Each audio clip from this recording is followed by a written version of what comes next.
We should be live. If every button worked properly, I think we are live. So let me just triple, double, quadruple check that we are live. But yeah, today, guys, we have something super dope. J.R. Rotem, a legendary music producer. If you don't, let me just check this YouTube feed before I go in. Hold on here, guys. J.R. Rotem, a legendary, checking the audio. So J.R. Rotem, legendary music producer who I remember from a video a long, long time ago, which I'll bring up in the conversation today. But man, talk about a stacked music production career. Like goodness.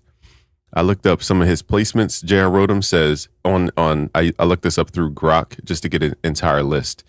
So work with Destiny's Child, 50 Cent on Position of Power, Rihanna, Rick Ross, Sean Kingston, multiple times, Leona Lewis, Jason Derulo, Ayaz, Jason Derulo, Nicki Minaj, Maroon 5, Fall Out Boy, Gwen Stefani, the show Empire, and it says additional Britney Spears, Fergie, Snoop Dogg. I mean, it's a long list. I can go on and on and on.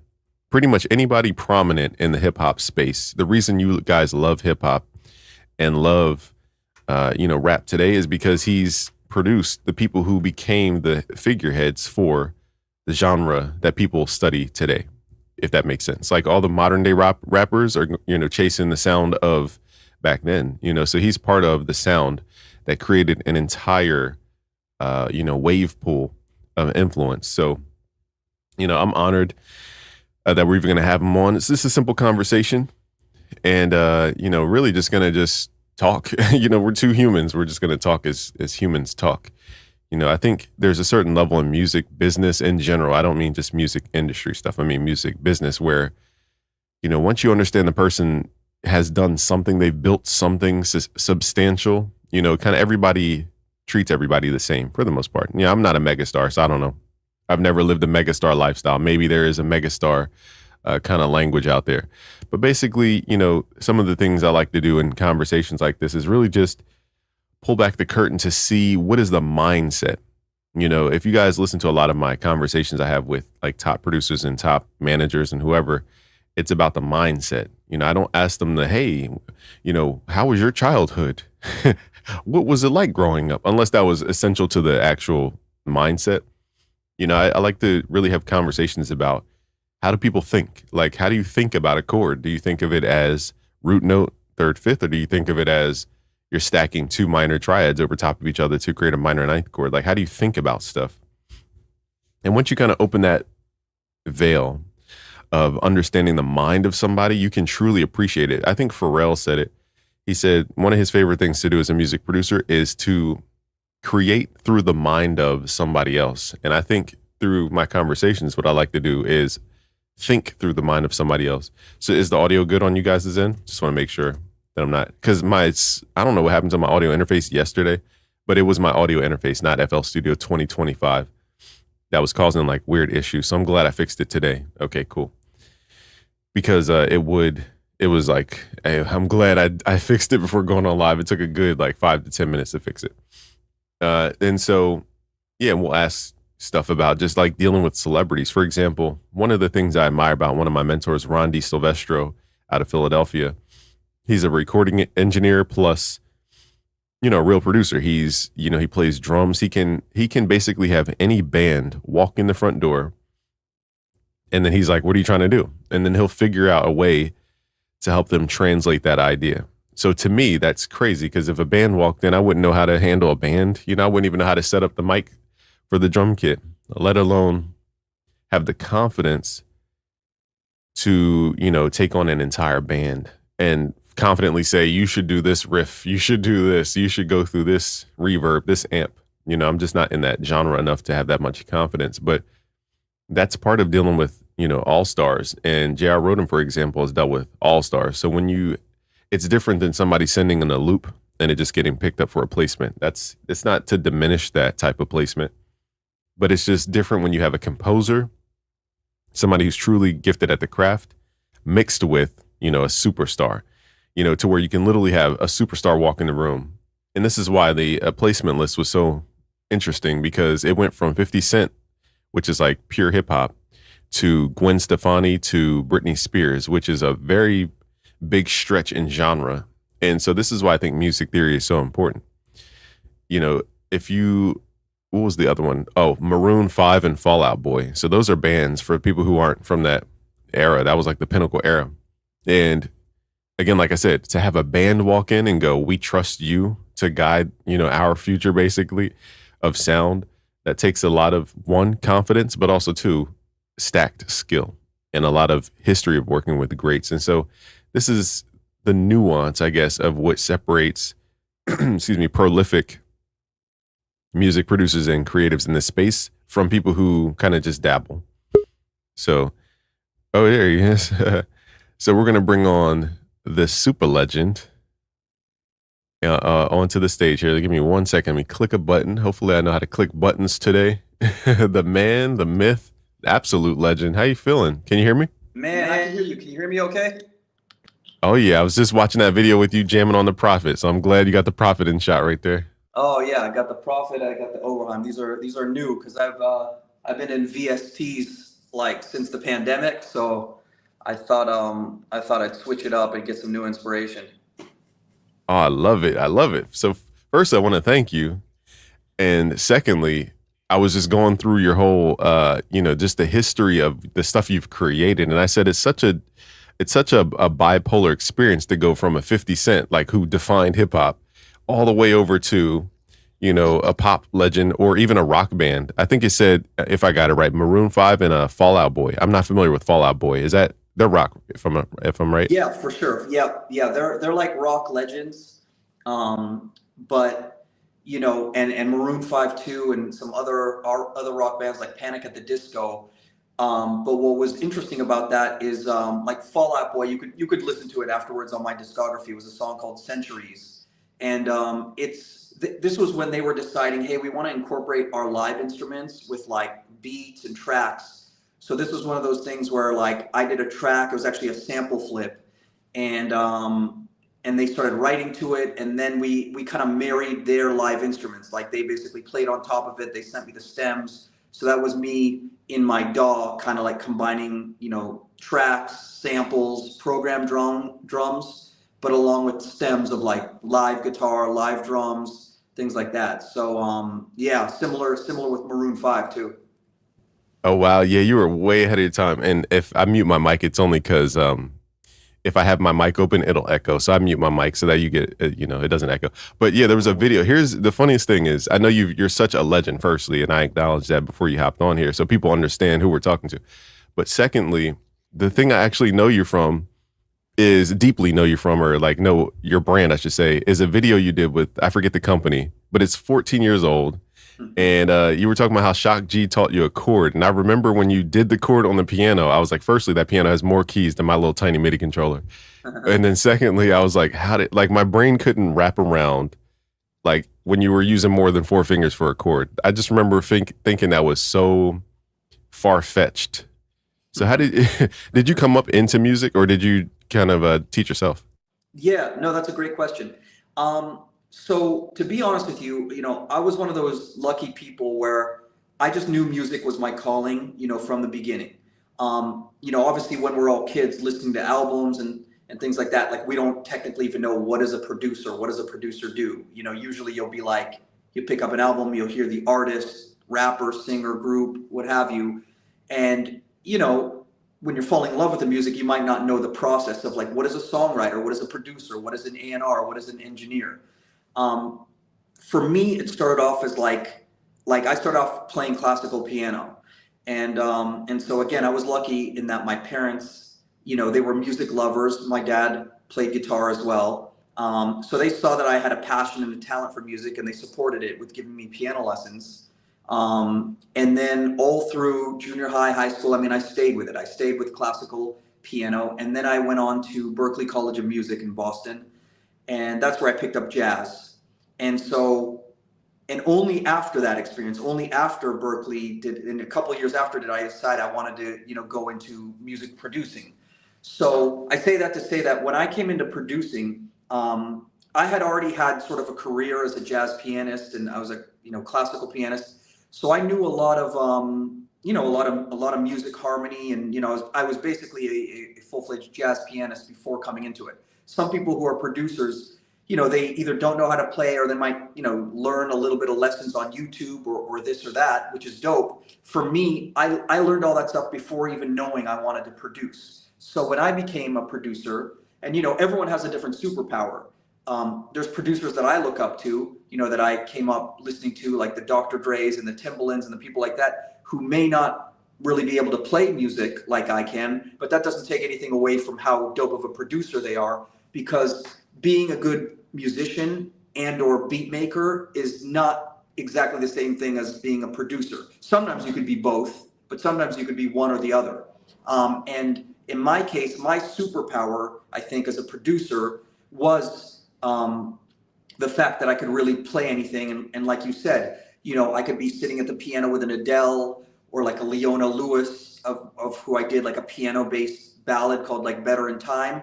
But I could also be like doing the most like hood rappers. I could be doing T Grizzly one day, or super pop the next day. So yeah, so I came into it with a lot of like basically being a pianist.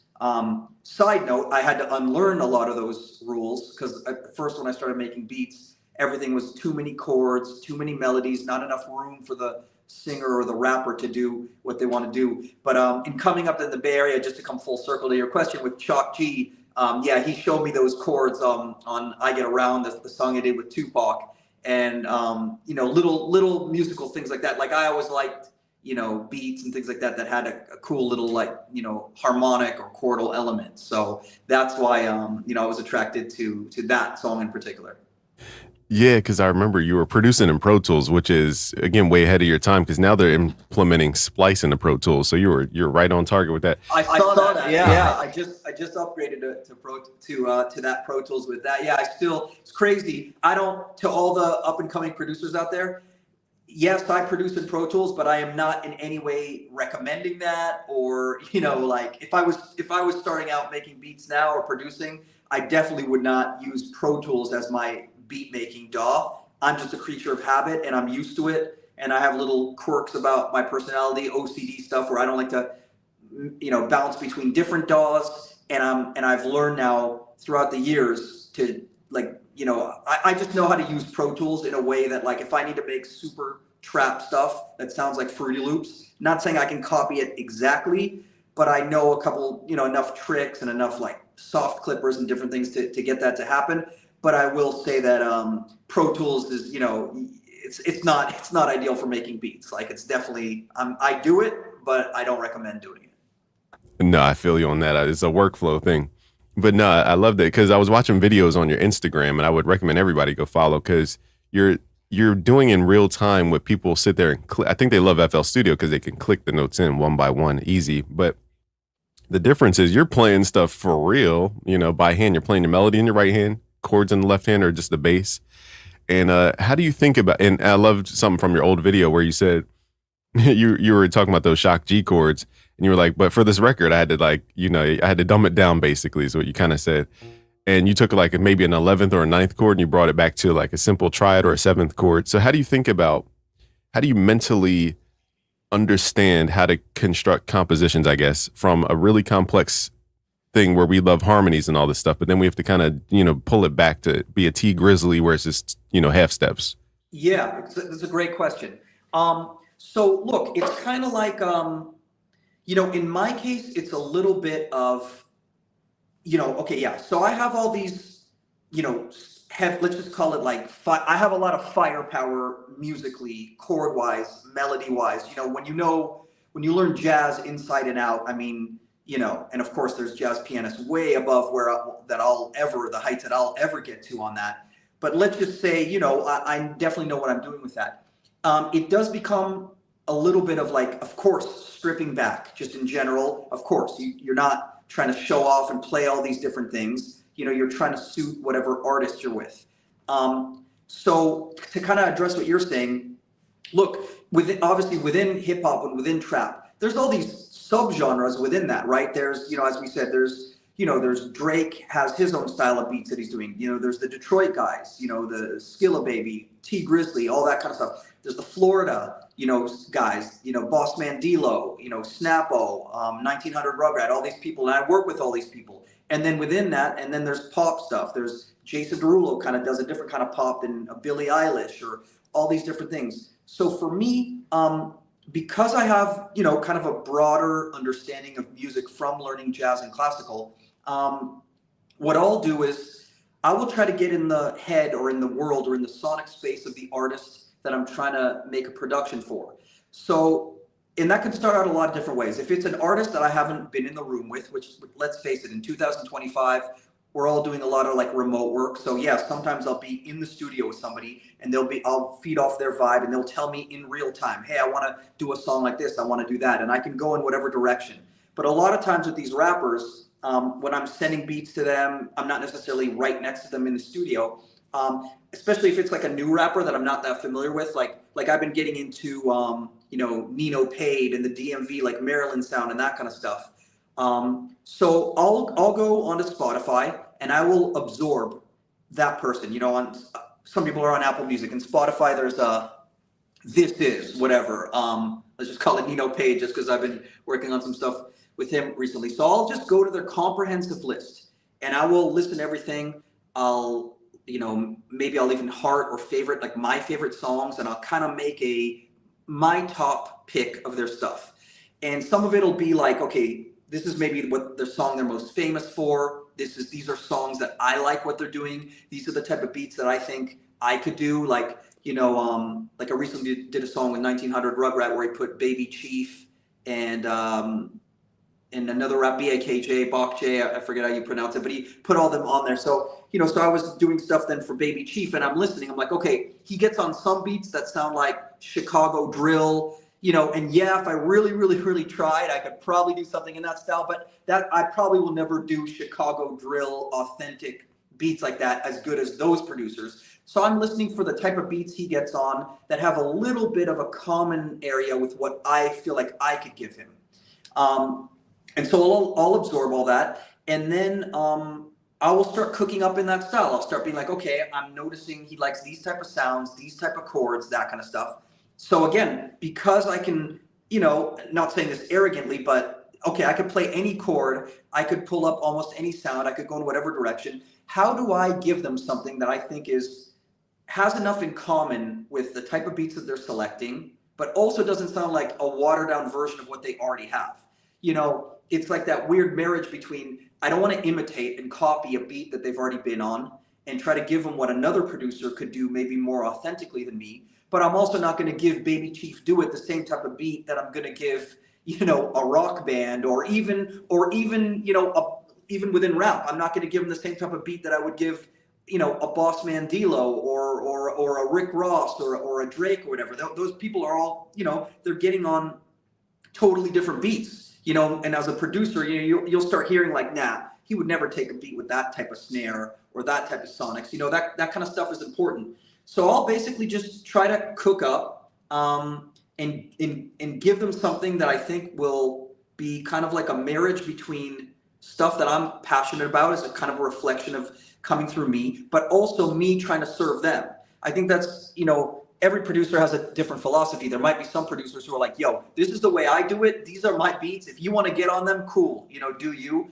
I don't exactly approach it like that. I'm a little bit more like, okay, I'm here to serve the artist. I'm here to inspire the artist. At the end of the day, it's cool to make beats, but I'm not trying to make beats that are just going to sit on my hard drive, of which, let's face it, the majority of beats do, right? We all know it's a numbers game. But I want to make a beat that's going to inspire the artist, the songwriter, whatever, to have them be like, basically breathe life into it. Because at the end of the day, to get your music out there and to have it connect with the world, in the genre that we're in, you need to get the artist, the singer, the rapper to be inspired by that beat, to get them to write their best stuff. And that's how it's going to reach the world. Unless you're doing instrumental music, unless you're an EDM DJ, unless you're doing film scores, whatever, in the medium that we're in, which is producing, popular music, hip hop, R&B, pop, or whatever. At the end of the day, the fans are looking for the artists, their vocals. So you have to, how am I going to get an artist / songwriter inspired by this beat to have them come with fire and then turn this beat into a magical song. Right, I love that. I was muted because my son was gearing up in the back. But no, you said a lot, and something that was so nuanced that you said was even understanding the DMV sound. I think it's called like, is it called like Go or something like that? There's a name for it, and I Yeah, forgot. no, I didn't even know that. I wasn't even my homie who works with us was telling me DMV. I'm like, what's DMV? Like going to the DMV to get your driver's license? I didn't even know the term. But maybe I had heard the type of beats. Like I was familiar with Nino Payne. I started doing a little bit of research of that. But basically, I think it's, and I'm not an expert. I'm new to this, but I think it's artists from Maryland. Basically, it's that sound. And there's a certain kind of, I mean, there's a lot of different beats within that sound, and it's evolved, but they're using certain kind of like sounds and drum rhythms and certain kind of, loops, I guess. Some of it is a little bit of R&B-ish kind of stuff, but not fully R&B. Right, I remember because I love this kid. His name was Slime Get 'em, and I was like, wow, this kid keeps dropping fire and fire. Had no idea there was a whole culture around this, and that's why I can tell that it's not only that you're super skilled in the actual creation of music, you're actually a deep researcher of what's actually going on. Because I teach this day in and day out, and I just found out about DMP music, so that's shows you how you have to keep your how do you keep your pulse, or excuse me, how do you keep your finger on the pulse is what I meant to say.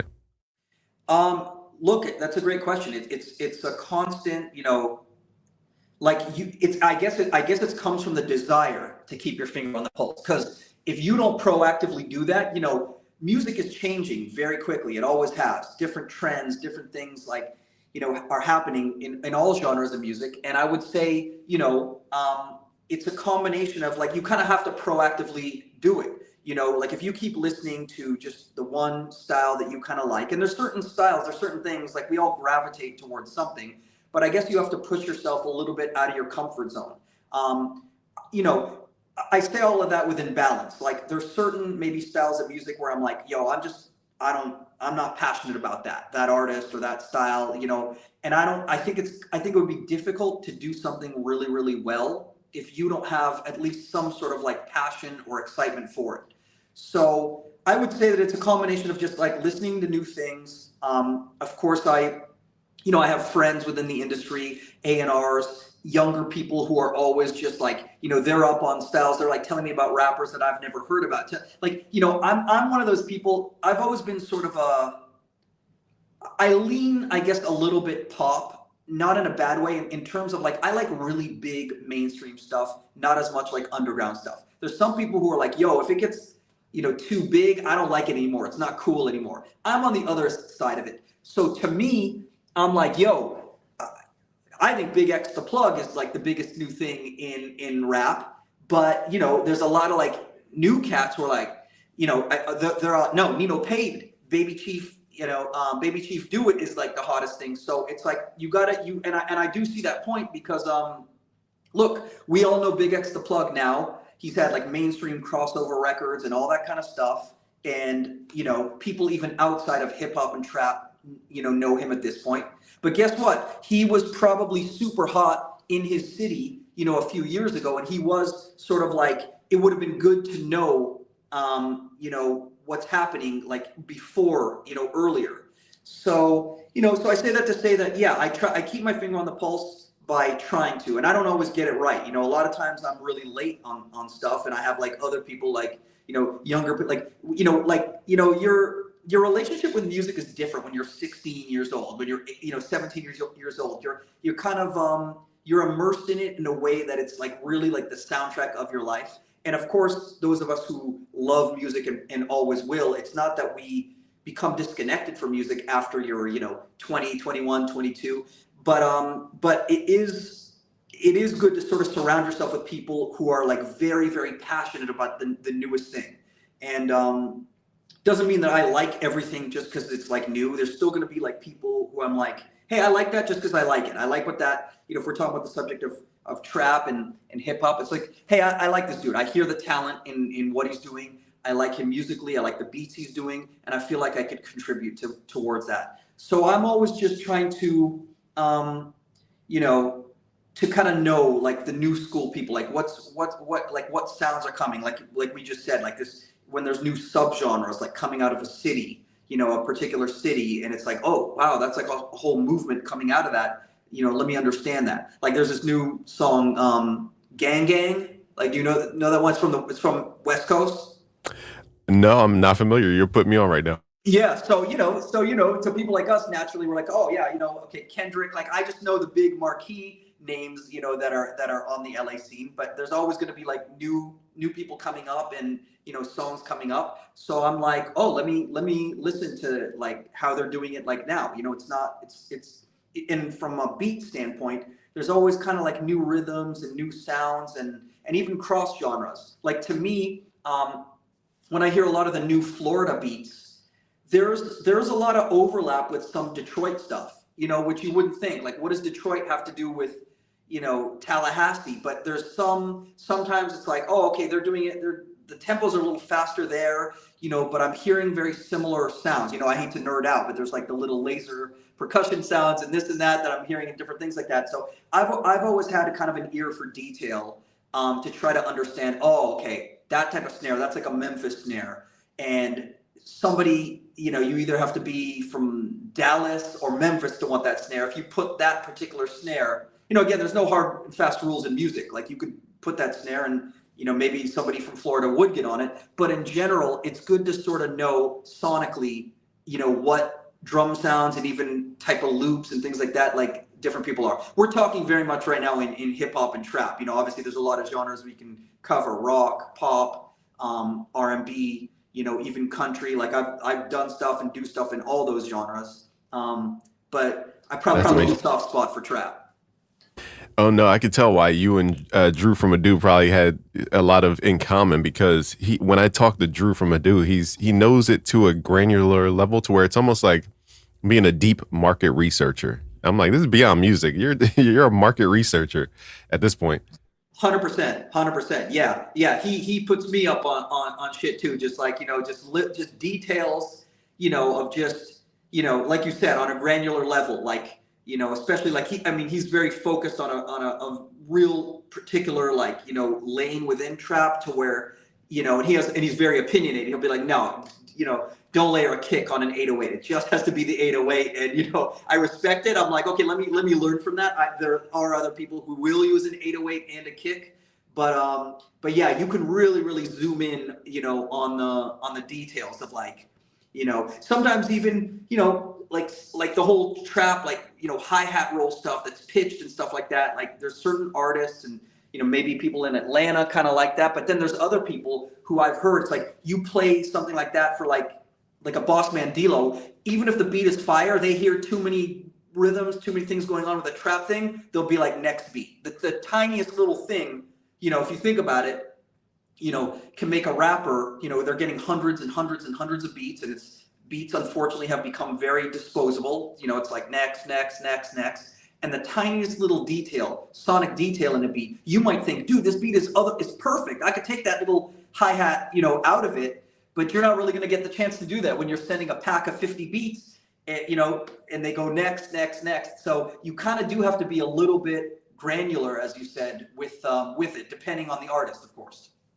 Wow, this opens up so much of the conversation because, and I wrote some notes to keep track, is one way, I guess, to keep the pulse of like where I am. I saw the new XXL list and I said, I don't even know who these kids are. I probably knew one out of the 5 kids, but to move even past that point is, yeah, what is the nuance of this? Because people may say, okay, the music industry, there's too many music producers. Anybody can go on the internet and find all these music producers. But for me, when we have opportunities like through a Major 7, for example, or whoever, and they're like, hey guys, we need something for Rihanna or Cardi B or whatever. One is that the group is usually small who submits, but then 2 is, like you said, it's like you can create all these beats, but if that specific artist doesn't feel like it's resonating with them, they're not going to necessarily resonate with it.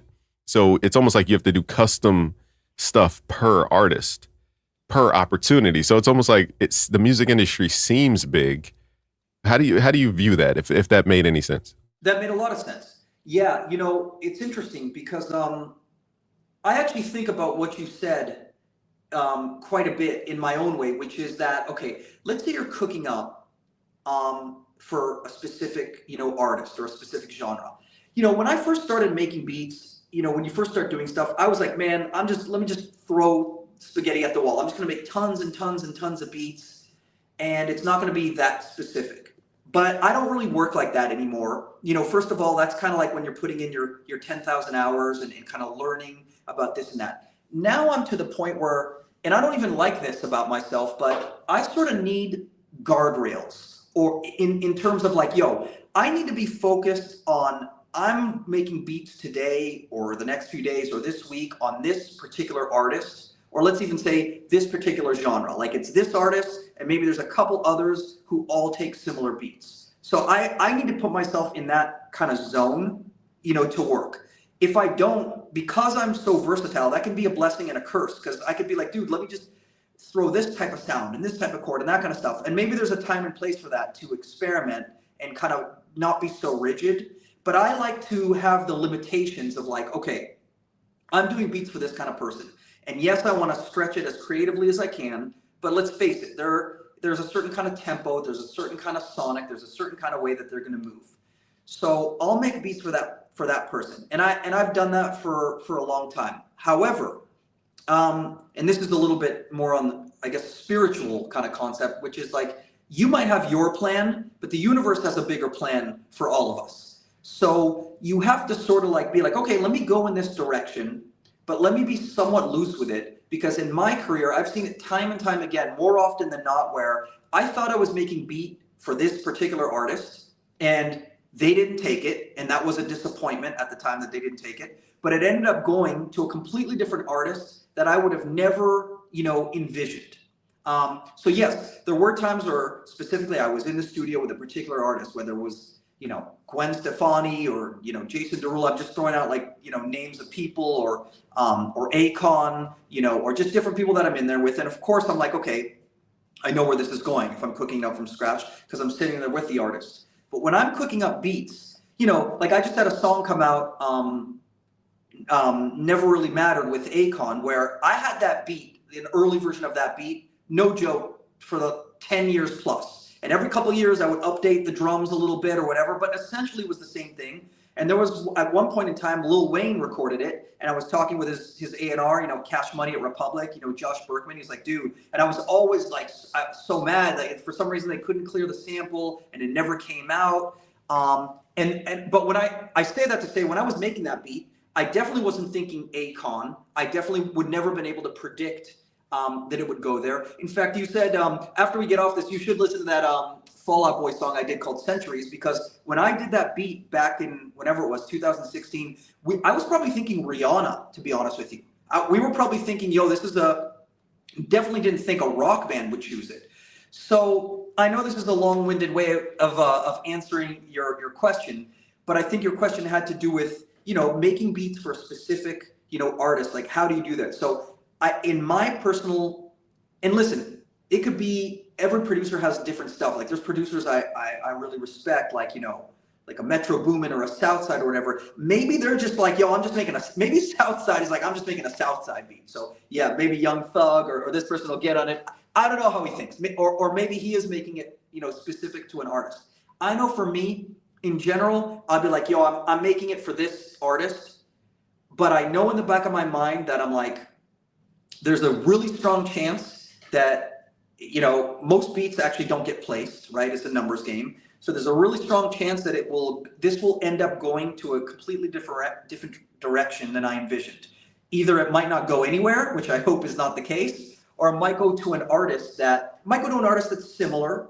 Like the song I recently did with 1900 Rugrat, like I flipped like it was a song that I think Jay-Z like flipped, like Ain't No Love in the City, I forget what it was. And I was thinking to myself, I'm gonna flip this though in that Florida, sound. So I probably was, thinking 1900, but I was also like, there's a couple other people, there's Lil Tyler, there's, Boss Man D-Lo, there's different people. In that particular case, that ended up going to the artist I wanted to, because I was really focused on Rugrat. But like you just do the best you can. You're like, I'm gonna make it in this kind of genre, and we'll see where it goes. It might surprise me. No, I love that, because that's one thing that turned me off from producing for artists is I'll spend all this time on one song, and I go with them to the studio. We're ready to hit play, and there's nothing worse than they hit play and their head's not bobbing, they're not feeling it. They're like next in like 5 seconds. Oh man, trust me. I don't think anybody likes that. I think, every producer, doesn't matter like how much you've accomplished, like what genres you're in or whatever. Of course, you go in there, with like, and I'm sure this happened back before our time in the 70s and 80s. People came in, maybe not with beats, but they came in with sketches. Maybe back then it was like a little demo home tape recording that they made, or maybe they came in with like chords and humming an idea, right? It's always been the case in music, like just the technology changes. But yeah, I deal with that, always, for me.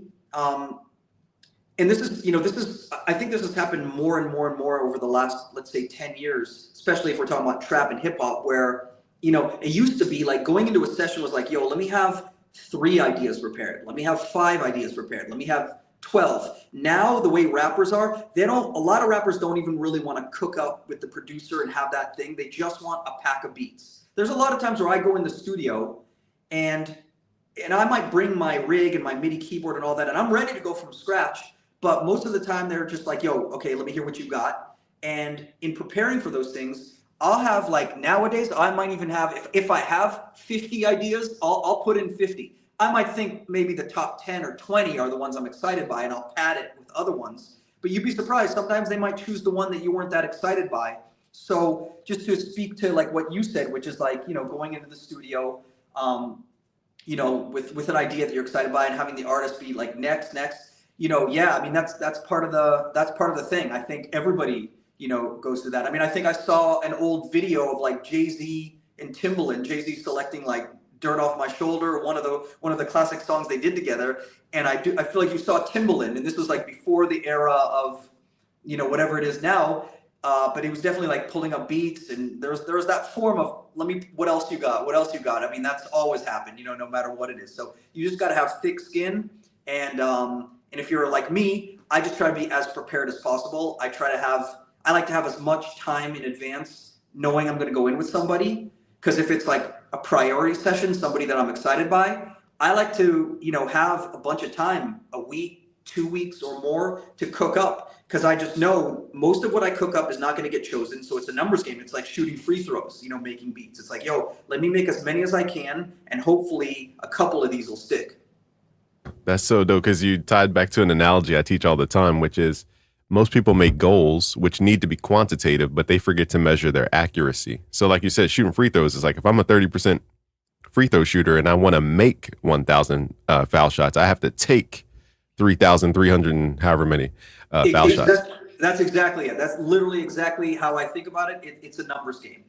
It's like, even I've seen like big songwriters, like Sia is this big pop songwriter. She's like, yeah, I only like 1 in 10 of the songs that I write. And we're talking about, we're talking about people at the top of their game. We're not talking about people who are doing this as a hobby. Even people who are super, super dope, they just know that, like, I mean, look at your favorite artist. If you really look at it, how many songs were hits off that album? I'm sure they wanted to make every song as big as possible, but even the top of the top of the top, whoever your favorite is, like you can look at Drake, probably has more hits than anyone, not just in hip hop, but maybe in all of music. Not everything that you're going to drop is going to connect, and that's for the best of people. So like you said, that's exactly it.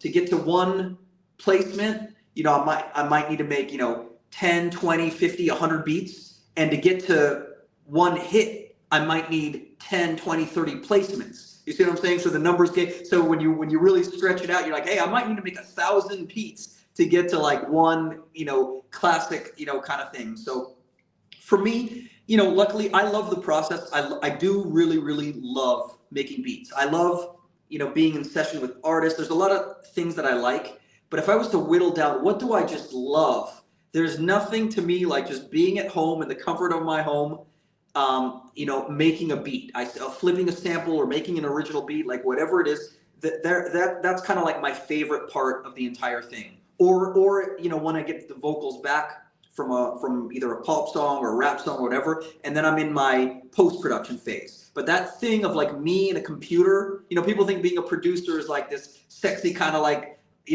lifestyle, being on yachts and this and that, and maybe it is for some people. But the nucleus of it is just, you at that computer, just like, whatever, like making beats. And so again, it goes back to what you said, the whole numbers game. I just love doing that. So I just know I'm going to keep doing it, and I'm going to just do beat after beat after beat. And not every beat is going to get chosen. So you really have to take a lot of shots. Yeah, the way you explain it reminds me of just stepping back a little bit. You said you need those guardrails. It reminds me of like an AI model where they have to literally give it guardrails, or else it could just answer every question in the world, however it feels like it. And so it's almost like, you have this human intelligence that's so, I don't know the proper word, expound. That's not the right word, but it's so vast. Your intelligence. Expansive. There we go. I like that one. You have such an expansive, musical intelligence that it's like, to zoom into the DMV thing, you have to really, hone your model, I'll say, to retrieve that information and then pull that out with the highest degree. So I love that. And something you mentioned too about producers thinking that the lifestyle is all, because I had a commercial studio, but it didn't feel right. I went to the studio, I had to drive over potholes. It took an hour to get there. Excuse me, it took me an hour to get there. And I said, guys, because I'm teaching the younger folks mostly. And I said, guys, you got to realize that sometimes being in your room is the most joy you'll have. You can't see it because it's off camera, but I have a little corner of this room that's maybe 7 by 5 or something. And I have my speakers over there, my computer. And I said, this is the most joy I've had making music in the smallest place I've ever been in music. I don't need this huge 60, channel SSL console. You're totally right. You're totally right. I'm in Miami right now, but right before the pandemic, I was in LA. I was in LA my entire career. And then when we got to like a certain level, we broke artists. We had stuff like, we had these big studio spaces that we were renting. I mean, we already were past, like, we knew we didn't need the SSL or all that, that's just kind of like for vanity. But then when the pandemic hit and everybody, packed up and went home basically, and we didn't know for how long it was going to be at the time. I kind of went back to basics. There was no sessions. Everybody was sort of like working remote. And, listen, the pandemic was a crazy time for everyone. Some people had, tragic, horrible times. Some people had the best of times. For me personally, my experience was like, I actually really enjoyed kind of being like, anyhow, like I said, I like to be at my computer. And of course, some songs and some type of stuff can only be done in the room with artists. But there is a lot that you can do pre-production, post-production, making beats. And when I packed up and kind of brought everything, I was like, okay, I don't need the keyboards anymore. That's when, of course I was using mostly VSTs at the time, but when I packed up, I was like, okay, I basically went all in the box, like no more keyboards, just VSTs, MIDI keyboard, and speakers. Super, super simple. I have a dope computer, luckily, and I have, amazing VSTs and all that. So, but there was something very, very pure about that process of like, okay, this is how I started out. It was just me and, a couple keyboards or whatever and my computer. And it wasn't, there wasn't anything flashy or sexy about it. We weren't in like, in LA, we were at the big studios, Westlake, Chalice, all these kind of things. But I really, really enjoyed, I was like, man, I really like this workflow. I just wake up, obviously like when you go to sessions and stuff like that, you kind of want to get like, you want to get dressed up, look a certain way, play the part that, you're very, like, let's face it, there's a certain kind of, you got to present, a certain kind of like vibe and stuff like that. And some of that has to do with vanity and looking a certain way and coming off a certain way. But this was like, yo, I'm waking up, in my sweats, like I'm not all like done up or anything like that, not wearing like just whatever. I'm just comfortable and I'm just going to like make beats. And to some extent, even though the world has obviously opened up and now I am going to sessions and different things like that, there's a part of me that sort of changed permanently since the pandemic from the standpoint of like, yo, yes, I will pull up to sessions and yes, I will do certain things, but I kind of rediscovered the fun and the joy and the purity of what it is that got me into this in the first place, which is making beats, making tracks. When I say making beats, it could be pop too. I'm not just talking about hip hop, but me and a computer and, whether it's synthesizers or VSTs or whatever, So that's kind of plays into what you were saying there, where, you had the big studio, you had this or that, but like, is that where happiness comes from, or is happiness just you in your zone, being creative? Yeah, I realized. I said I'm here just to show fans they could be here. Not fans, but people watching that you guys can do this too. But it wasn't giving me joy. It was during the pandemic, funny enough. Yeah, And yeah, I didn't have anybody pull up too. That was another equation because I was so scared of just anything. yeah, Uh, yeah. s- so it was like, what is the point of this place? But you said a lot, and I'm writing notes here. Is now that you're in Miami, for example, it's almost like how New York, all the money people were in New York, and then they moved to Miami or Florida, and then LA's kind of, or excuse me, California and LA is kind of having like a political thing where they're just going crazy right now. So Florida is the place to be. But I remember maybe 2018 in Miami with Diego Ave. He introduced me to Super Dupes and somebody else. But I remember the circle was so small in Miami. I felt like you have to know people to even begin to be in the music industry. It's such a tight, like, I mean, 10 people. It's that small. Yeah, it is way smaller. Like, and I've been kind of bouncing back and forth between LA and Miami, just because LA's been, my home forever, and that's where I've done the majority of my career. So, for me personally, I can't completely just have no connection and no roots to things in LA. But yeah, like you said, Miami is an interesting place because it's had, like, look, moving to Miami and Florida, it's not like moving to Kansas where there's, basically no music basically to speak of. So there is music in the city. There is, a lot of people here. A lot of people like to come through here. But in general, yeah, there's way more, for sure, songwriters, artists, different things like that. Like LA, I think, is still sort of the creative hub. It wasn't always that way. I remember early in my career when I was in LA, there was a lot of people, though, still in New York, on the pop side, the Swedes, the Max Martins, those kind of people, they were still technically in Sweden doing their thing. And then, of course, Atlanta has always been, a big music city, especially for, hip hop and trap and urban. Um, but Miami, there was always like people like doing it out of Miami.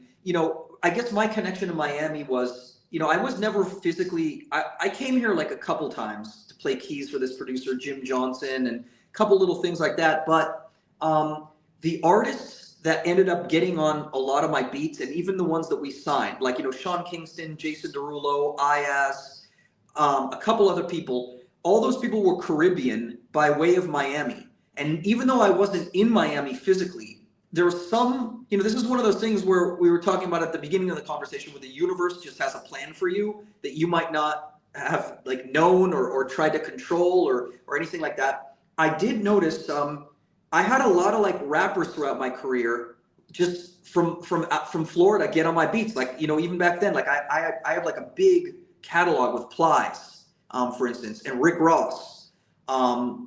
And a bunch of other people from Florida. And then again, my artists, we all signed that. It's not like I was in Miami to sign them. It's not like I raised a flag like, yo, only looking for artists who are Caribbean by the way of Miami. But, something about my beats, I guess my sonics, there was some sort of thing where they were gravitating towards. I don't know why. I still to this day couldn't fully tell you why.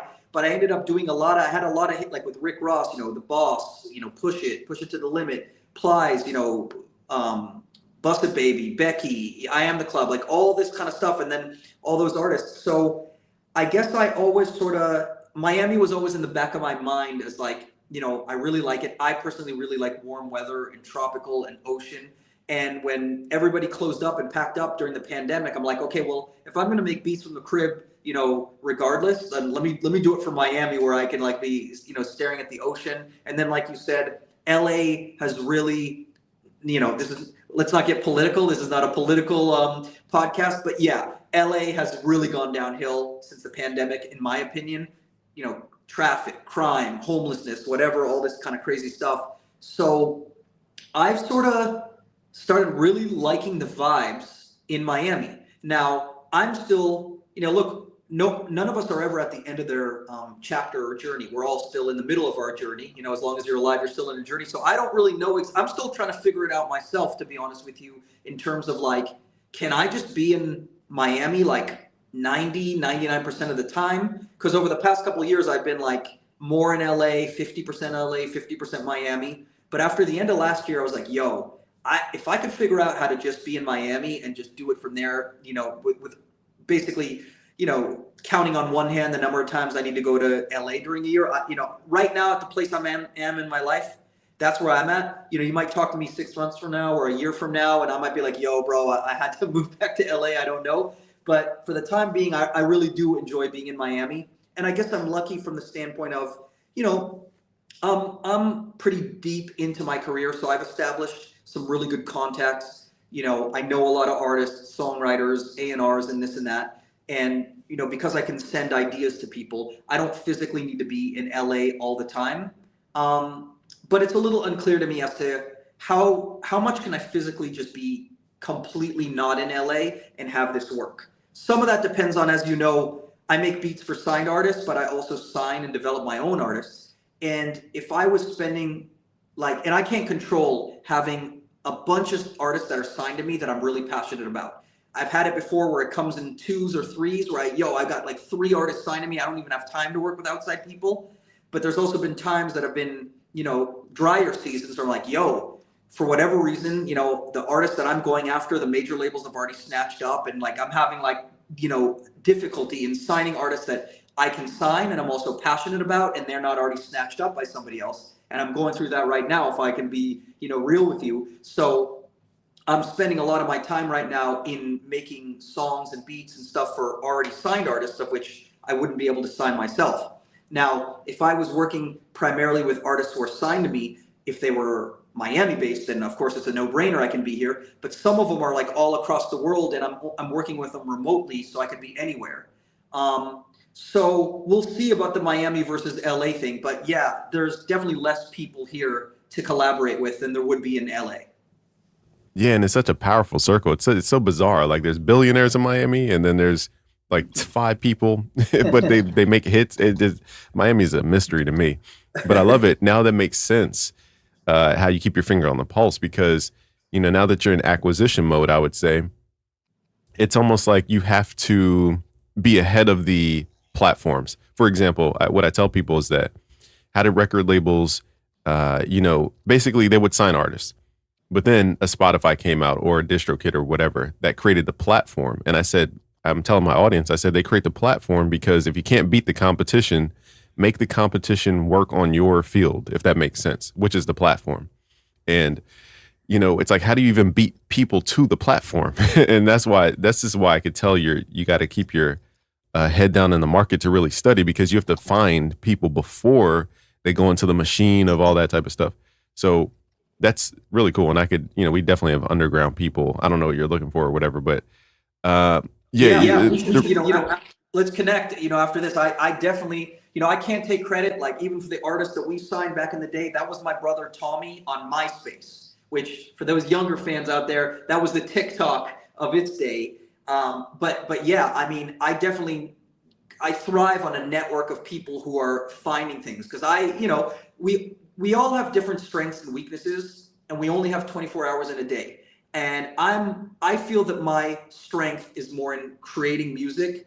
If somebody shows me unsigned talent that I'm passionate about, of course I can recognize it. But there's also a talent to scouring the internet and finding, these new kids that haven't blown up yet. Because in 2025, if they have a lot of social media, 9 times out of 10, the major labels have already found them. They've got apps and all sorts of little things to see little upticks. Whereas back in the day, we were the ones finding stuff like that and showing it to them. Now these major labels, bro, they're banks, and they have team of little kids, 19 years old, on all these apps, and they're finding stuff as early as other people. So like you said, yeah, if you have people who are kind of more, underground, who know about things that haven't been discovered, those people are very valuable and useful to somebody like me, because that's not really my strength in finding, things like that. I actually need to be shown those things by people who are really, really good at finding things early. Yeah, it reminds me of just time cost. That's why when you started speaking about just the culture, I said it reminded me of stocks. It's like, if we know the NVIDIAs of the world, the Metas of the world, but to know the hymns, for those who invest, like the hymns of the world or the Palantirs, you kind of have to know what's going on before it become so mainstream that everybody knows it. And that's a whole like career path of just studying and studying and studying. And like you said, I'm taking notes, is it's a probability game the same way labels look at it. Is they may scour the internet for 1,000 people. Out of the 1,000, they know 10 will make sense, and out of the 10, they know one will actually accomplish that deal structure. So here's my question to you: is just the thinking about probability. How do you apply that to networking at your type of experience? Do you mean specific to signing artists, that networking for signing artists, or in other avenues? That's a great question. Just in terms of deal flow in general, however you define deal flow. Well, yeah, networking is very, very key. You got to be you have to sort of be in a conversation, let's call it, like in this active conversation with people. I have a couple people on my team where it's kind of like a daily conversation. Hey, check out this kid. He's moving numbers that are very small, but it's like something to look at. Or, a lot. I hate that the game is very metrics based now, more so than talent, but that really is part of it, because these major labels, they're no longer like, yo, look at this talented kid who with the right development 2 years from now, they're going to be this or that. They're really looking at metrics. They're looking at like, yo, what's his fan base? What's his engagement? What's this and that? So me as a music person, I have to balance those two worlds where it's like, okay, if it's all metrics, some of these people are not artists at all. They're more like influencers. But on the other end of the extreme, you might have somebody who they're talented at music, but if in 2025 they know nothing about building their own fan base, about posting on their own social media, about this and that, the sad reality is that that's probably not going to work either. It's very rare that that's going to work. So, in terms of networking, I'm sort of like in a daily conversation with people who are trying to help me. They know the balance of like, yo, I'm not just going to go strictly like metrics based, like distributors might go. So show me somebody that checks the boxes of like, okay, they know what they're doing on social media. They're not completely like out of that world, but they're doing something musically that's interesting where maybe they haven't fully figured it out just yet. But I feel like, yo, if I got with them, if I sort of helped guide them, if I give them the right production, if there was a back and forth kind of flow of like, hey, I like what you're doing on this. What if we made the hook a little bit catchy, or some sort of thing like that. So, I'm in a network of I guess people who are showing me things that are kind of like basically check the boxes of what I'm looking for. You were talking about how like these major labels are like, hey, like out of all these people that we're looking at, like, okay, a very small percentage of them will work. Well, this might not be exactly the question that you were asking, but unfortunately, these major labels they're basically banks, and they have so much money to where what they can do is they're basically like buying lottery tickets, right? So they're like, yo, we have the bandwidth to sign 100 kids to cheap deals, right? We'll give this guy 20,000, we'll give this guy 50,000. If they're really showing signs or there's competitive, somebody else wants them, this is a $100,000 deal, whatever it is. Sometimes they're small deals, sometimes they're $5,000 deals. But basically they're like, yo, we're gonna buy 100 lottery tickets and 99 of them are probably not gonna work, but the one that is gonna work is gonna pay for itself and pay for all the other deals that we did. And for me, as not being a major label, but being, let's call it a producer and a label that's a producer-based label, where it's always going to be mom and pop comparatively to a major label, right? I can't sign 100 people. I don't have the bandwidth to do that. Even if I was willing to invest that kind of money, which I'm not, I'm more like focused. I'm like, yo, of course, not everything that you sign there's 100% chance that it's going to work, but I can do, how many people can I develop at the same time musically? 2, 3, 4, 5. I mean, not 10, 20, 50, 100. So for me, I'm sort of I need to find people that these major labels are not already, like these major labels can basically be like, yo, we're just gonna like throw a bag basically and take that person off the market, and now I can't sign them. And the unfortunate thing is for that person is they're looking at it like, yo, this is my, my dreams are about to happen. But really these major labels are not gonna do any follow through. They're not gonna do any artist development. They're basically just like snatching stuff up. So, I'm probably going off on a tangent here. I'm not even 100% sure if I answered your original question about network. But let me know what I didn't address, and I'll address that. No, you answered that really thoroughly, and I want to thank you because you helped me crystallize something that Ty Lopez said. People hate him, people love him, but I love Ty Lopez, and he said basically when companies hit 10 million, he said either become a media company or they become a finance company. Basically, the music industry currently is in the game of acquisition, mergers and acquisition, and we think they're in the game of, you know, when Mark Zuckerberg was sitting at the computer coding his, Facebook from scratch. They're way beyond that point. They're at the point where they're grandpa company.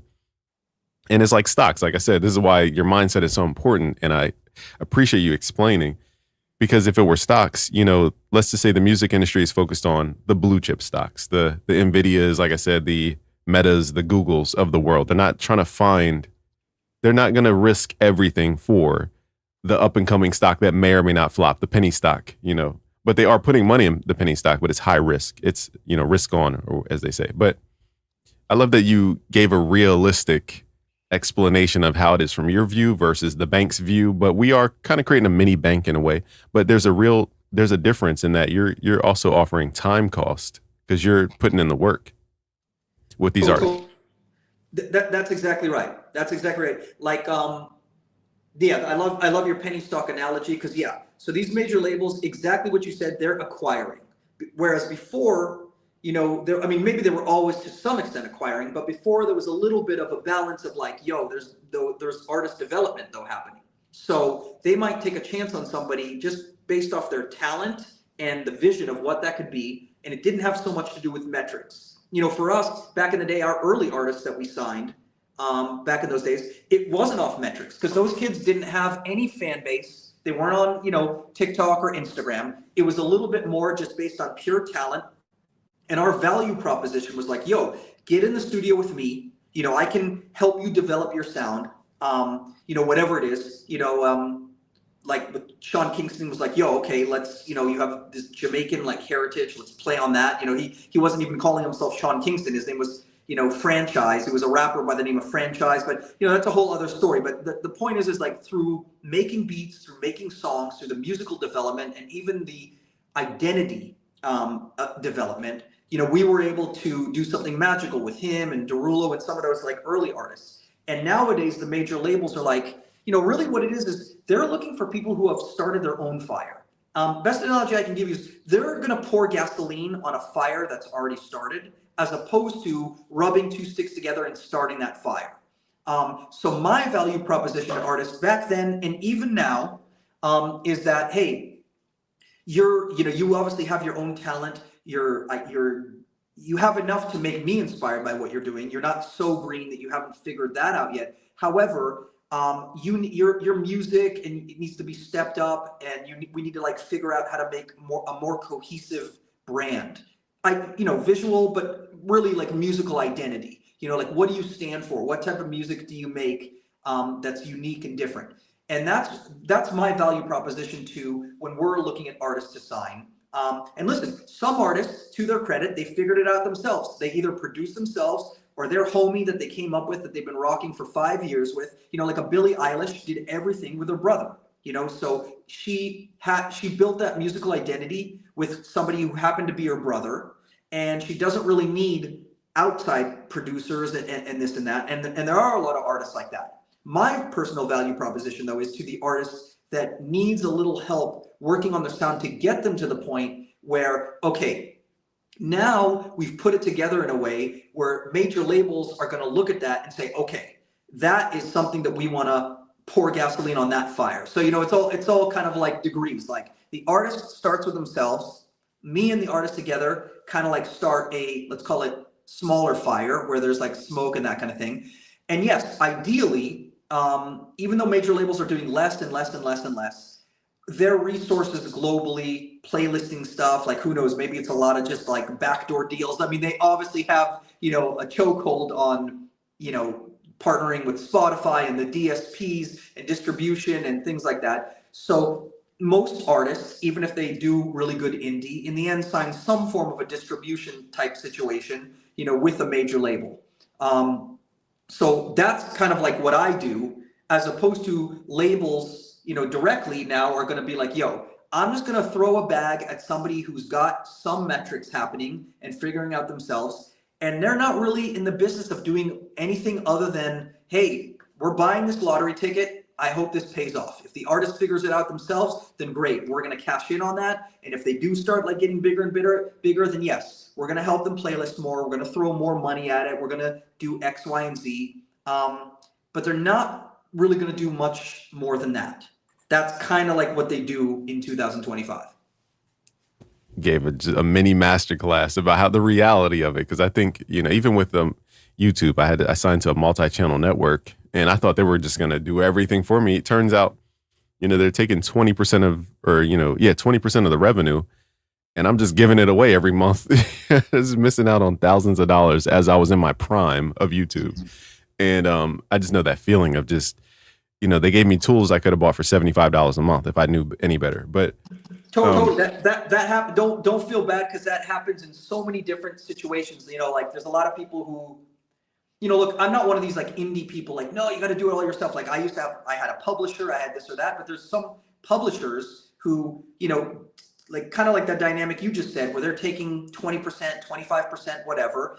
And originally they're like, yo, we're going to do this, and that for you in exchange for this cut that we're going to take. And listen, maybe there in certain cases, they did bring value to the table that justified, but in many cases, they had a similar, I know people who had a very similar experience to what you said, even though you're talking more from a YouTube perspective than a songwriter perspective, but basically somebody coming in and taking a substantial cut, and really they're not really adding a lot of value. That happens all the time. Right. And I can't even imagine just the mindset of being in it. And you're like, it makes you almost resent. I remember I got to the point where, what is it? What's it? Something despite the face or despite the nose. I forgot what it is. Bite your, I know what you're saying. Bite your face despite your, bite your nose despite your face. Yeah, exactly. The cliche. And it was cool because you used an analogy that it's so funny. We use the same analogies. That's why I'm like, is this deja vu? But you said exactly what it is we are, as creators, creating those, rubbing those two sticks together to create the fire. And it's our job to create the fire, to get people's attention when they see the smoke, get their attention when they see the smoke. And then their job, or their duty, I guess, is to pour the fuel onto the fire to make it even bigger. And so you have all these perfect analogies. I appreciate that. Thank you. Just being so, again, your brand to me was, you have all these accolades, but I knew you from that one small video you did 14 years ago, and it just stuck in my head. It's the craziest thing. I just remember you, I know I keep saying it, but you mapped out this chord that Shock G showed you, and then you went into producing in Pro Tools, and you showed how like you go from this expansive mode to this contracted mode, and you translated it in a very short amount of time through that company. I'm not sure who filmed it, but that's what stuck in my memory is your brand. So I think, as Ty Lopez probably said, branding is the memory that you create. So that was a good memory. So I appreciate you. It's almost like a full, as they say, full circle moment, seeing you as one of the reasons we get into this thing. Because I had another full circle moment with Teddy Riley. You ever have a moment like this where you realize like all this music you love came from one person? 100%. Yeah. That's what I was talking about. When we start off listening to stuff, like maybe you don't read the credits or whatever, or this or that. And then you start putting two and two together and like, oh, there's, you almost learn a little bit about yourself in a way, because you're like, oh, there's a common denominator. I see, what I'm attracted to musically. And then, like you said, you're like, oh, that's the person, or that's the people, or the team that was sort of behind that. And, I didn't even know that they were related, but now I see, for whatever reason, I like what that person is doing. And it wasn't even like me just knowing about that person. They were kind of behind the scenes, but they were the common denominator between these things that I thought were unrelated, or really they were the vision behind that, or one of the visions behind that. Right. I promise you this happened the other day, because I love Pharrell and I loved New Jack Swing when I discovered that from Grand Theft Auto, funny enough. So when people tell you video games are not important, they are very important. And I went, wait, and I sat there one day and I was like, wait, right, New Jack Swing. I was like, wait, he's behind, I forget who else. I want to say Janet Jackson. I might be wrong. But then I said, wait, he's behind this person, this person, this person. And I was like, what? And then there was a Rugrats song. Funny enough, you said Rugrats, because this happened the other day. There's a Rugrats theme song with Teddy Riley and Maya, I think, called Take Me There. And I was like, Teddy Riley's behind this too. It just started. Is there a person for you like that for you in your life where is there one person that you can kind of link back to? Well, that's a great question. Look, when it comes to, hip hop and that kind of stuff, I mean, there was a couple, I guess, pillars for me.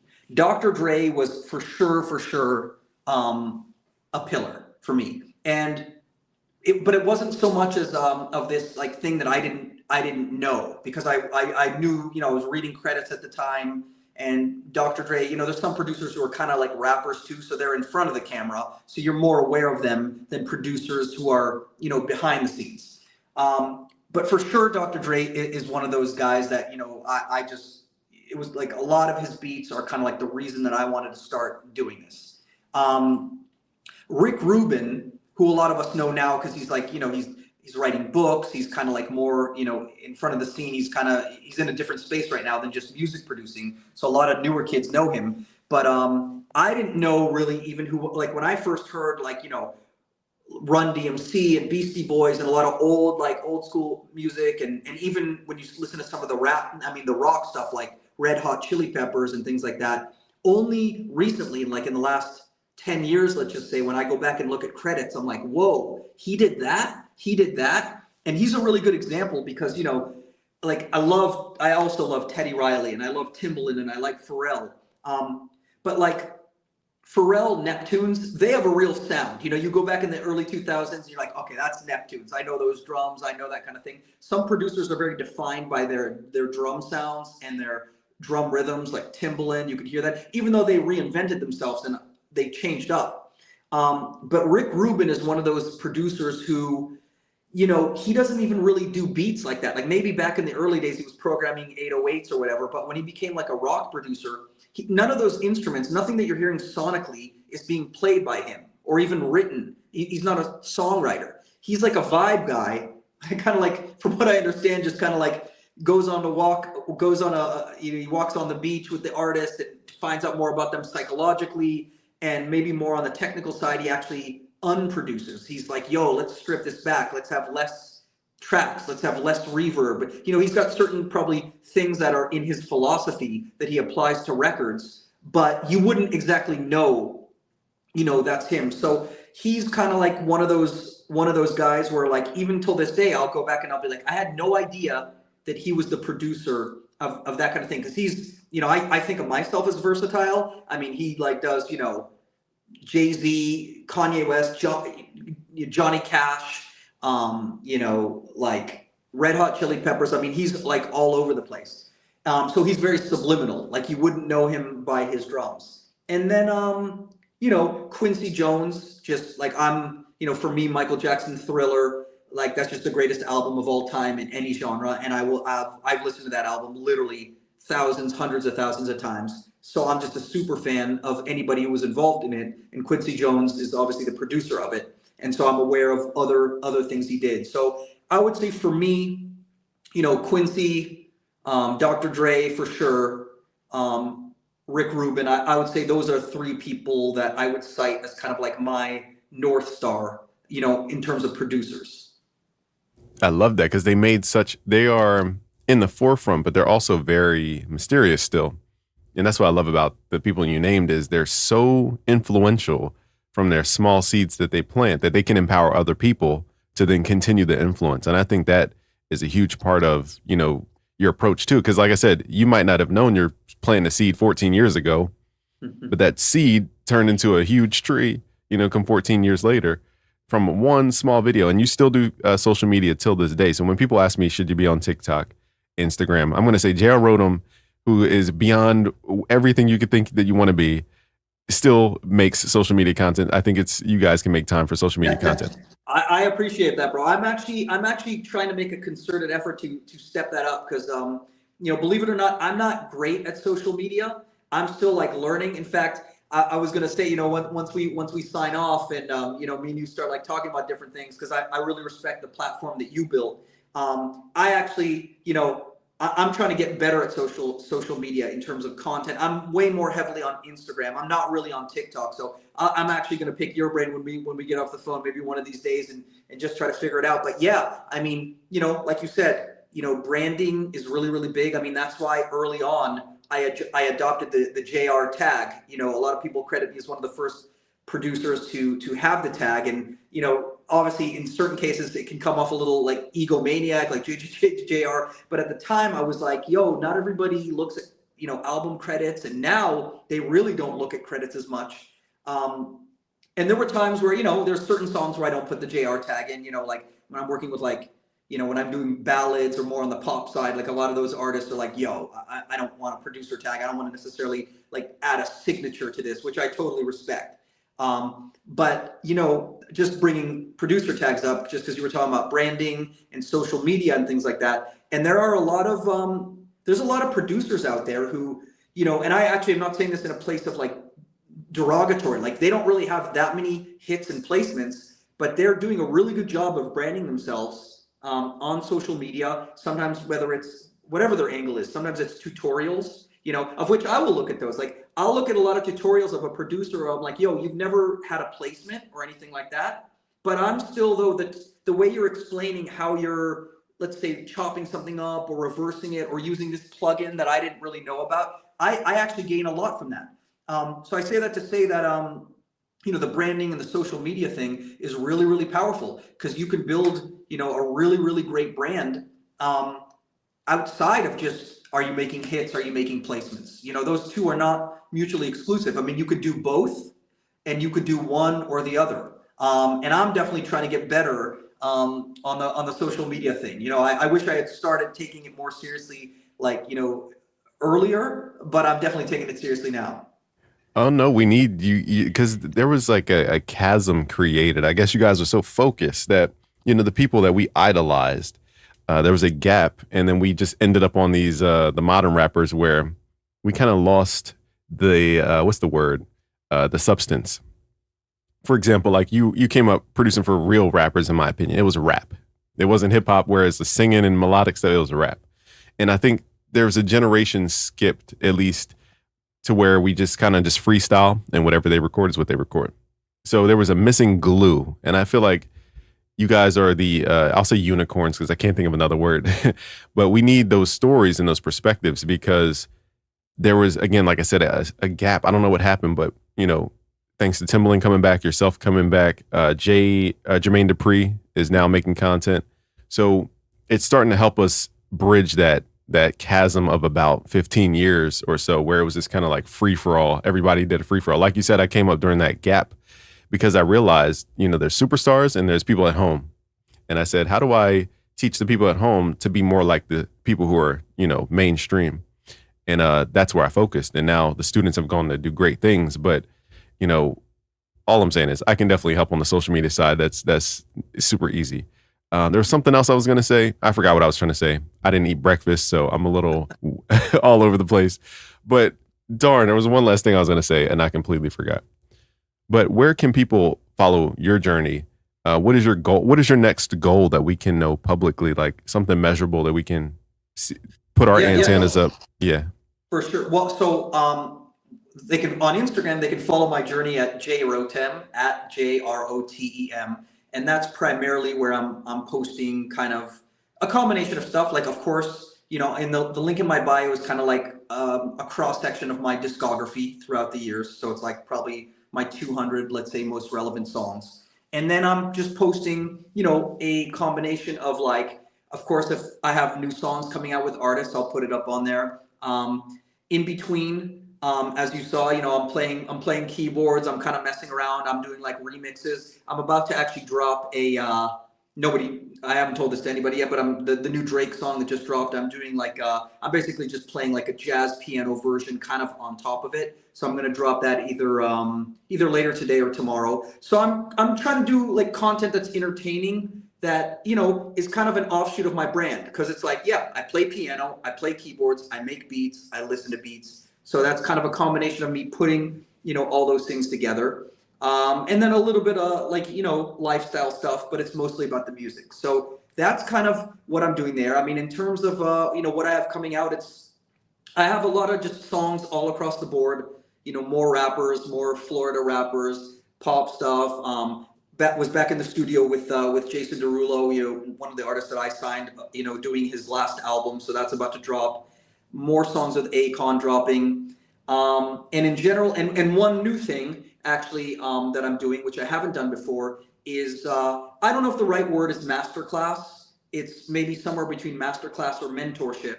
But I want to take on, like a few producers, up and coming producers, but who are, kind of serious about their craft.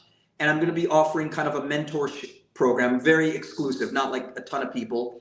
I'm still kind of figuring out what the structure is going to be. And I put out a post on my IG about taking applications. So I'm kind of just figuring out, it's probably going to be some sort of like, I'm going to hop on Zoom, with people. I'm going to be walking them through kind of my, there's a lot of stuff within music. There's a lot of things that I've learned across the years. Of course, there's the technical side of how to make beats and how to flip samples and how do I mix and compressors and the nerdy stuff. But there's also how do you deal with artists and songwriters? There's a psychology to it. There's kind of like, you can't just tell them, no, I don't like that, or that's whack. There's a lot to it. There's also discovery of signing artists. And I basically kind of want to share some of the wisdom that I've sort of picked up through trial and error. I've been blessed to have some great successes, but I've also had a lot of failures. And I've also had, a lot of learning lessons of kind of sleeping on like dope artists that I should have signed,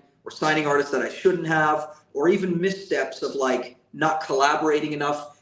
I came up in the era of the quote unquote super producer, and being that I was, such a musician, I kind of had this thing of like, why do I need to collaborate and split the pie in so many ways if I can sort of do all this myself? And in many ways that was kind of a mistake, because, nowadays, like if you look at the new Drake song, there's 8 producers on it. There's a lot of like things where like people are sharing files back and forth, and songs are being made a little bit differently now than they were back when there was like 1 producer, 2 producers on stuff. And you could still do stuff like that, but it's good to collaborate. So saying all this to say that in my mentorship program, first off, I'm going to be like kind of just talking with the like applicants of like, hey, what is it that you most want to learn? And from that, I'm going to sort of formulate, okay, I want to basically give people what they want. I don't want it to be, the curriculum that I think they should have. I want to kind of know, what do you want to learn about? Is it how do I make beats? How do I flip samples? How do I arrange songs? Is it the psychology? Is it the politics? Is it a combination of them?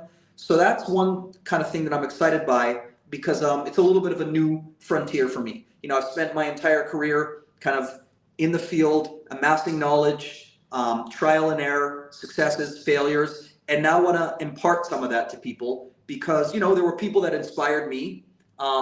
But back in those days, you couldn't get on a Zoom call with a Dr. Dre or somebody like that. So, and not to put myself in the same conversation as a Dr. Dre and some of these titans, but I definitely want to be accessible, I guess, in my own way, and kind of, be able to, kind of impart some wisdom and some lessons for people. So that's kind of where I'm at right now in a nutshell. No, I love that because, it's the John Maxwell says there's 5 levels of a leader, and the highest level is the actual teacher, because a teacher can duplicate themselves infinitely. And so I think, when you're going through this experience, it's almost like having children. Like my son, I don't know if he's asleep right now. I can't hear him. He's awfully quiet. I don't hear him. But, it's like I'm trying to teach. It's like, what if I grew up with a guitar at 1? Like, what if I had drums at 2? Like, where would I even be at? And so my number one goal as a father is to simply expose him to so much stuff, even though he can't understand everything. But expose him to so much stuff so that I can duplicate myself and he becomes even better than me. I think even Jesus said it in the Bible. He's like, my disciples are going to be even better than me. Like, if I'm so good at teaching, well, then the people I teach should be better than me. And that's how I feel about myself, is like, I'm teaching these millions of producers. They've gone to work with, I got to do the boring spiel, sorry, with Drake, Kanye West, Post Malone, Ariana Grande, French Montana, Young Thug, Polo G, Trippie Redd, Lil Baby, J. Cole, Kendrick Lamar, Glorilla. They've won Grammys. They've gotten platinum plaques. And so I don't chase placements, though. I have 0 placements. The only thing I have that's like a trophy is these YouTube plaques. which the community got me. I just put out videos. And so this is why I think it's a perfect world, because you have the in the industry experience during the hottest time of the industry. So you know the real deal. And I'm kind of synthesizing from the stories I hear. So people can go directly to you. And I would love to share your message and your platform, however you end up doing it. I would love to introduce you to Splice, because we're doing a deal with Splice right now. There's another platform I want to introduce you to for your teaching that I use. And long story short, I got in contact with their, what do you call it? Their like content growth guy, to where they help the top people become even better. Like, so I would love to introduce you to him. And what else is there to add value to you? But yeah, I'm in conversations with Splice. Oh, here's what I was going to say is just simply letting people know about your program, because I could take people from level 1 to maybe 7. But there's a point when you're like, okay, I only know secondary dominants, tritone substitutions. You know, you it's almost like having a Ferrari, but you max out at a certain mile per hour. So there's people who go way beyond the Ferrari and go to the Bugatti speed. So that's why I think this is dope. Much appreciated. Yeah, everything you just said, that's all, that'll be a lot of value. So yeah, let's definitely like chop it up after this call, like whenever you get a chance, because yeah, I'm entering a space that it's new. It's a new frontier for me, where frankly, you're an expert on, and you have a lot of like knowledge and experience and connections and stuff in that space. And I'm trying to do my own kind of like version of it, but it's this whole world that's kind of like new and exciting to me. So I could definitely benefit from a lot of the things that you just mentioned. So yeah, we'll get into that like off camera, but I'm definitely, I'd be very appreciative of that.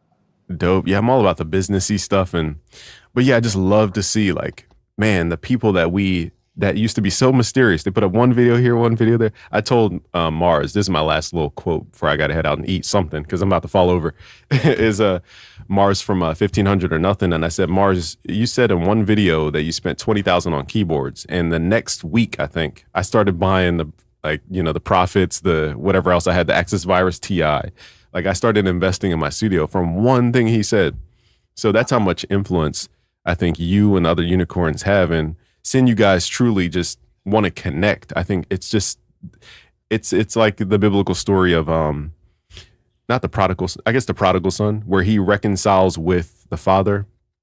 And that's how we feel. We feel like, metaphorically speaking, not literally, that we are the children of you guys' generation. And when you guys reach back to connect, it feels like finally father has met son type of feeling. So I just appreciate the fact that you even have that on your goal list. So I'm super happy for that. Thank you. Man, thank you, bro. Thank you for having me on your platform.